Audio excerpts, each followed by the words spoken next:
नमस्कार, मैं हूं विजयश्री और आप देख रहे हैं नुक्कड़ क्रॉनिकल्स। डिब्रूगढ़ से बड़ी तस्वीरें सामने आ रही हैं, जहां प्रधानमंत्री नरेंद्र मोदी ने पूर्वोत्तर के पहली हाईवे आधारित इमरजेंसी लैंडिंग फैसिलिटी का उद्घाटन किया। नेशनल हाईवे पर हरक्यूलिस विमान की लैंडिंग और फाइटर जेट्स के हवाई प्रदर्शन ने देश की सामरिक ताकत का स्पष्ट संदेश दिया है।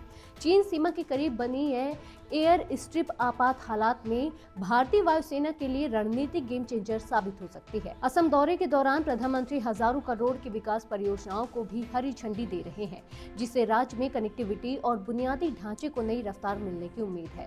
असम के डिब्रूगढ़ में आज देश की सुरक्षा तैयारियों का अभूतपूर्व प्रदर्शन देखने को मिला, जब प्रधानमंत्री Narendra Modi Lockheed C-130 Hercules विमान से सीधे नेशनल हाईवे पर उतरे। डिब्रूगढ़ मोरान खंड पर विकसित पूर्वोत्तर की पहली हाईवे आधारित इमरजेंसी लैंडिंग फैसिलिटी यानी कि ELF का उन्होंने उद्घाटन किया। 4.2 किलोमीटर लंबी इस विशेष प्रबलित कंक्रीट पट्टी को भारतीय वायुसेना के समन्वय से दोहरे उपयोग वाली हवाई पट्टी के रूप में तैयार किया गया है, जो सामान्य दिनों में सड़क और आपात स्थिति में रनवे का काम करेगी। उद्घाटन के दौरान लड़ाकू जेट परिवहन विमान और हेलीकॉप्टरों ने यहीं से उड़ान भरकर हवाई शक्ति का प्रदर्शन किया। चीन सीमा के नजदीक स्थित यह इलाका रणनीतिक दृष्टि से अत्यंत महत्वपूर्ण है। अपने दौरे के दौरान प्रधानमंत्री ने 5,450 करोड़ रुपए से अधिक की विकास परियोजनाओं का शुभारंभ करा।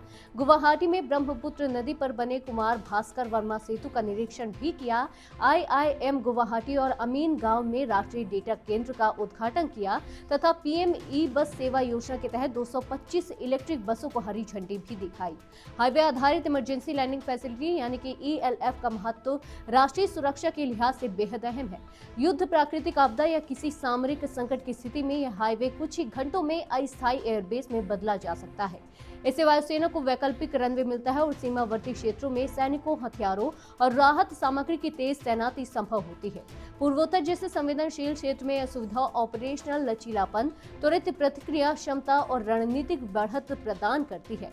विशेषज्ञों के अनुसार ऐसी एयर स्ट्रिप्स दुश्मन की निगरानी और दबाव की स्थिति में भी वायुसेना की निरंतर सक्रियता सुनिश्चित करती हैं। यह परियोजना सिर्फ इंफ्रास्ट्रक्चर विकास नहीं बल्कि भारत की दीर्घकालिक रक्षा रणनीति का हिस्सा मानी जा रही है। आज के लिए बस इतना ही। अगर आपके इलाके में कोई समस्या है तो आप चुप मत रहिए, अपनी शिकायत हमें भेजिए। नुक्कड़ क्रॉनिकल्स आपकी आवाज को जिम्मेदारों तक पहुंचाएगा, निष्पक्षता और गोपनीयता के साथ। नुक्कड़ क्रॉनिकल्स, जनता की आवाज, जनता की ताकत।